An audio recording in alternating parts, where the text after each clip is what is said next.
Assalamualaikum warahmatullahi wabarakatuh.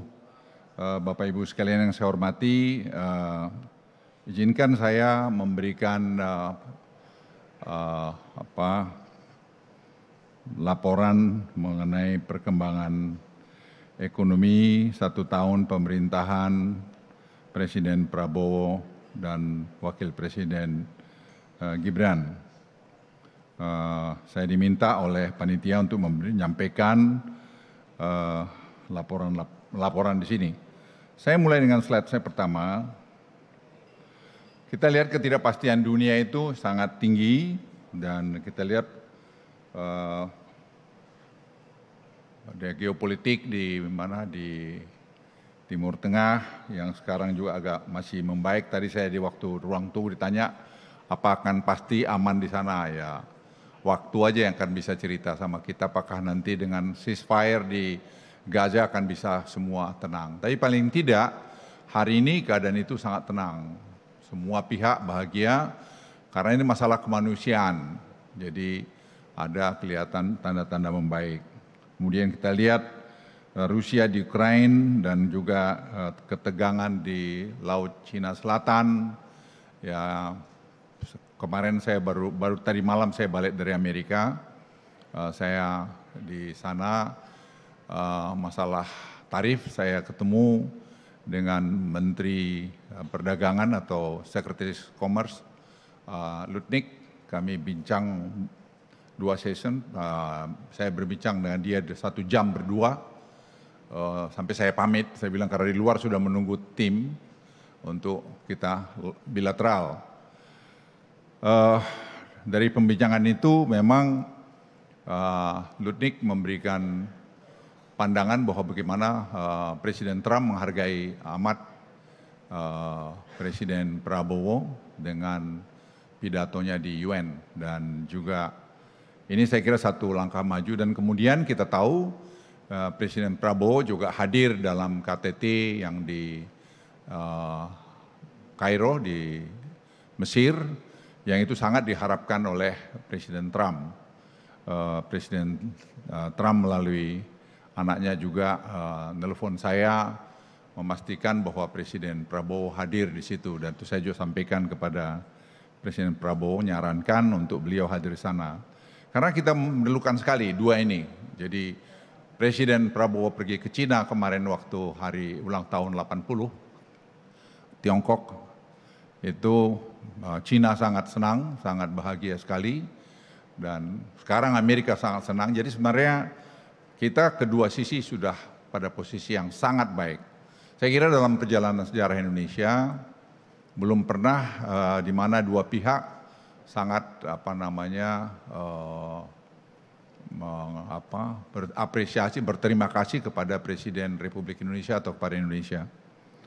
Lutnick beritahu pada saya bahwa masalah tarif, ya dia ada bicara sini, bicara sana. Tapi saya bilang kita akan mengikuti aturan ini semua satu, panjang tidak tentu mengganggu perjanjian perdagangan kita yang sudah ada dengan negara lain. Karena kita harus honor, harus menghormatin itu. Karena kalau itu juga tidak kita lakukan berbahaya juga. Anda kan tidak ingin juga nanti satu ketika kami berkhianat sama Anda, tidak bisa juga. Jadi menurut saya kita di samping kita butuh mereka, kita juga harus menunjukkan kita punya dignity, punya harga diri yang tinggi untuk tidak bisa diatur-atur begitu saja. Dan saya bilang Presiden Prabowo ya insya Allah akan juga hadir ke sana, ke Kairo, dan kemudian dia bilang Presiden Trump akan nanti telepon juga Presiden Prabowo, dan itu terjadi. Dan saya kira dalam beberapa hari, dalam minggu terakhir ini 2 kali Presiden Trump bertelepon dengan Presiden Prabowo, dan itu saya kira satu langkah yang luar biasa. Jadi teman-teman sekalian, kita di 2 area ini bagus, hubungan dengan Amerika relatif bagus, hubungan dengan Cina juga relatif bagus, tinggal sekarang kita lihat dalam negeri.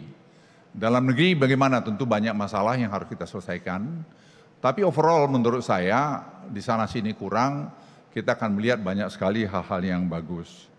Kita juga melihat di tengah ketidakpastian itu, Indonesia juga masih menunjukkan kinerja yang kuat dan stabil pada tahun pertama Presiden Prabowo. Itu kita tidak bisa ungkirin, memang kemudian ada masalah di sana sini, ya pastilah juga saya merasakan waktu zamannya Pak Jokowi tahun pertama 2015 itu juga ya banyak masalah. Jadi saya lihat itu tentu satu hal yang sangat wajar kalau terjadi di sana sini masih kekurangan. Tapi data yang kita lihat ini, inflasi kita masih tetap terkendali, pertumbuhan ekonomi kita masih ya 5,12, dan saya pikir Menteri Keuangan sudah mengatakan tadi dengan 5,2, mudah-mudahan 5,1, 5,2 bisa didapat. Ini tergantung sekarang dengan mazhabnya Menteri Keuangan. Dari dulu waktu saya Kepala Staf Presiden, beliau ini juga sebagai deputi saya, selalu polanya di situ. Bagaimana market itu diguyur dengan cash, dengan dana uang yang berputar di market. Tapi kita memang, saya sudah sampaikan waktu itu pada Presiden yang lalu, kita ada yang salah dengan Republik ini, dengan sistem keuangan kita, di mana APBN masuk keluar tapi nanti disedot lagi oleh Bank Sentral. Dan itu yang terjadi sehingga M0-nya rendah. Nah sekarang saya lihat dengan kesempatan ini, saya lihat Menteri Keuangan yang baru, dia mendorong betul mazhabnya dia ini untuk mengguyur market itu dengan tadi ditaruh 200 triliun rupiah di perbankan. Dan itu saya kira langkah yang sangat bagus, karena saya ngalamin dengan dia, karena itu Presiden waktu itu Pak Jokowi tanya saya karena Pak Purbaya deputi saya, dia sarankan ke saya, Pak harus begini menurut dia. Tapi saya juga lama-lama saya pikir-pikir benar juga. Kemudian dibantu anak-anak muda lain di kantor saya, mereka juga kita bicara tim. Selalu kita harus bicara tim. Jangan pernah merasa bahwa dengan Anda sendiri akan bisa, tidak. Semua harus dalam teamwork dan semua dengan keahlian masing-masing, dan kita mau mendengar apa yang kurang, apa yang harus dilakukan.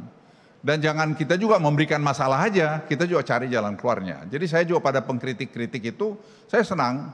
Tapi kadang-kadang kritik basis datanya nggak ada, asal ngomong saja. Itu saya kira juga perlu kita perbaikin. Jadi apa yang dilakukan Presiden Prabowo, menurut saya program-program sangat bagus-bagus. Ya, makan bergizi lah, masalah koperasi lah, masalah pendidikan, human capital. Ini juga saya pikir sangat penting sekali. Jelajahi cara baru mendapatkan informasi. Download Metro TV Extend sekarang.